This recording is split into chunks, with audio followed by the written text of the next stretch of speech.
हे इतिहासात पहिली नोंद होईल. वाड्या तालुक्यातलं पहिलं रस्ता रोको आंदोलन हे फक्त रस्त्यासाठी देवळी फाटा इथे झालेले आहे.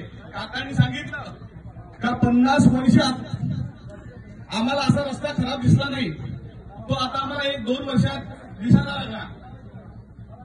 मी सर्व नागरिकांना सांगू इच्छितो, मागच्या वेळेला आपण रास्ता रोकोसाठी आपण पत्र निवेदन दिलेलं. त्या निवेदनाच्या माध्यमातून तहसीलदार महोदय साहेब असतील, पीआय महोदय साहेब असतील, डोंगरे साहेब असतील आणि परिवहन विभागाचे साहेब असतील यांच्या माध्यमातून मीटिंग झाली. मीटिंगमध्ये त्यांनी आपल्याला पत्रव्यवहार दिला का ह्या काळात ज्या ओव्हर रोडच्या गाड्या असतील त्या आम्ही बंद करू. त्याच्यानंतर दुसरा पत्रव्यवहार दिला की आम्ही डागडुजी 1 ते 2 दिवसात कंटिन्यू करू, जेसीबी असेल काही असेल कशाने डागडुजी करू. असे प्रस्ताव दिल्यानंतर आपण तो रास्ता रोको आंदोलन पाठीमागे घेतलं. पण आपला रास्ता रोको आंदोलन व्हावा नाही यासाठी अनेक जणांनी वेगवेगळ्या गोष्टी पसरवण्याचा प्रयत्न केला. पण प्रामुख्याने सांगतो